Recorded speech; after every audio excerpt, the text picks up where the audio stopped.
Hi, we are Bobby and Brittany, and we are MAE El Salvador. 15 years ago, we sold all of our stuff. We sold our farm and said goodbye to our family and quit our jobs and boarded a plane for El Salvador. Honestly, it was a place that we couldn't even really pick out on a map. It was a place that we could barely even speak their language. We didn't know about things like typhoid fever. We didn't know about the violence. We didn't know that there'd be times we get all of our stuff robbed. But we also didn't know about the weddings that we'd be a part of. We didn't know about the baptisms we get to take part of. And we also didn't know that we get to be a part of the crazy fun youth camps that we get to do. And we also didn't know about the challenges that lie ahead, like having to bury our own youth, and also the challenges of having to raise up a new generation of fearless followers of Christ. So 15 years ago, we followed God's calling and we became full-time missionaries in El Salvador. So our ministry consists of the church, and that's where we have our Saturday youth service. A lot of churches, they're on uniforms, or you can't have long hair. You definitely can't have a tattoo or a piercing. In our churches, we just welcome them in and love them. And I remember a time that a young man actually asked me, what I need to do to come to your church? Do I need to cut my hair? Do I need to get a uniform? And I just said, just walk in the door. That's all you have to do. And really our desire is just to create a family there for the kids. So we also have our Monday small groups where we divide up the boys and girls, and it's just the time to get in God's word and to encourage each other. But our biggest passion is discipleship. It's just our one-on-one discipleship, and 75% of our kids is in discipleship.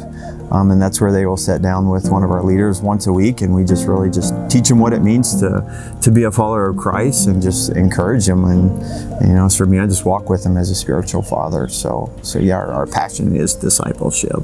And then also the other huge part of our ministry is education. We really believe in the power of education and that it can help break cycles, open up doors of opportunity for our youth. Our ministry center is open 5 days a week, Monday through Friday, with classes from 8 a.m. to 5 p.m. We have 5 teachers that work in the ministry center, and we offer a whole variety of classes, everything from literacy to homework help and tutoring to leveling programs for students who have dropped out of school and need to finish their education. Right now we have our summer school program, and we have 184 students who are registered, and they're taking cooking classes and origami and art and crafts and sign language. And then along with that, our students also, when they come to classes, they earn points for attendance and homework completion, and then they get to come into our quarterly point fairs and use those points to go shopping for new school supplies. So that helps provide a need and an incentive for them with their classes. And then in addition to that, we also have our scholarship program. So currently we have 3 scholarship students who are studying at the university. And we also have our sports ministry where we have soccer, we have softball, and then we have big family softball days where we have everyone together playing softball, and then we have a cookout with hot dogs, so that's exciting and fun. And then we also have a running team, which is not very common, especially where we live. So the kids really enjoy going to the Capitol and being part of these really cool, exciting races. And then we also do a monthly activity with our youth where we take them out, and we might go to a national park and go hiking, or maybe go to the beach. Not only is it fellowship and connecting with each other, but they're learning things new, we're experiencing new things, or going to new places. Paul says to make the most of every opportunity. And for me, I'm reminded of that because a lot of our youth, we only get a moment with them. And I think of Mauricio. And Mauricio was the last youth that we lost.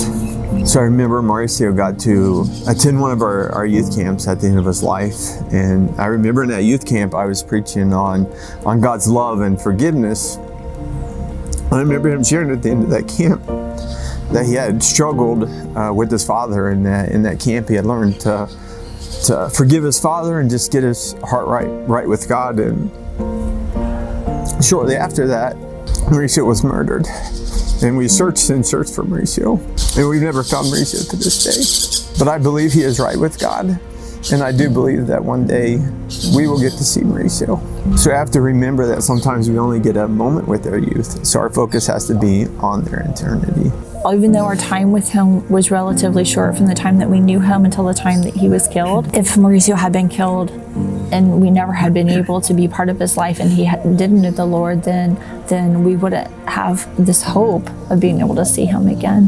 One of the things that I love is in our ministry, there's a young man named Julio, and he has cerebral palsy. I love how our youth are so great with him. I have this really special memory of when we went camping earlier this year, and one day we went hiking, and we hiked down to this waterfall, and there was a stream there, and we were swimming, and we had packed lunches, and so when we were done, we were gathering all of our stuff up to head back.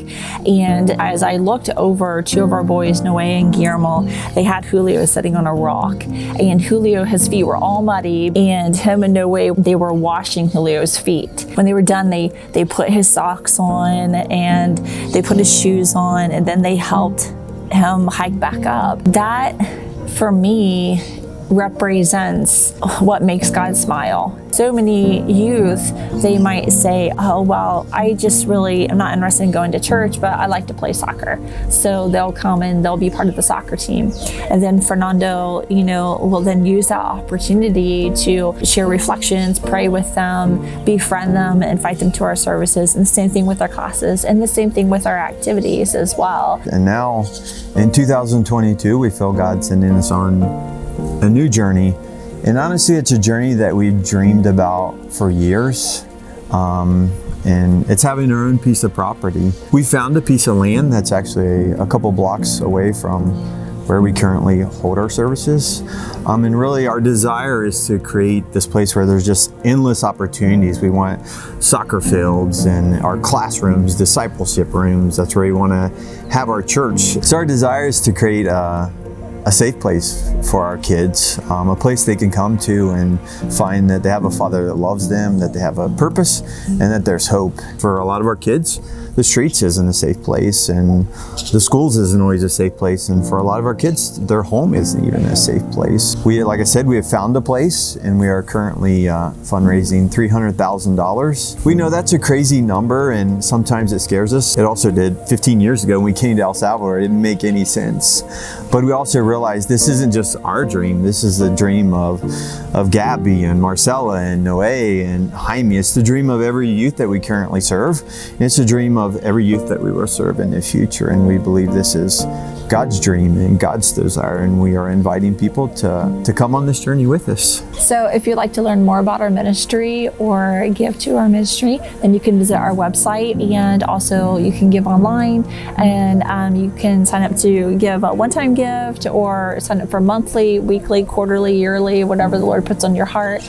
And also on there, if you prefer to give through check in the mail, then the address is on there as well. You can also find us on social media, Facebook, Instagram, and YouTube with the handle MAE El Salvador, and you can give us a like and a follow on there as well. And sometimes I think like where God has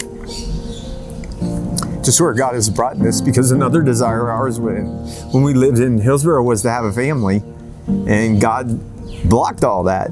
But the interesting thing now is we have a family, and we have like 50 kids we get to run around with. So we're nobodies just from Hillsborough, Ohio, and now we have a ministry and get to work with kids, and we are truly blessed. I'm just always in awe that He would choose me and set me apart and choose us and bring us here. Because like how you said, like we're nobody. That in a way makes it more beautiful, because then God gets all the glory.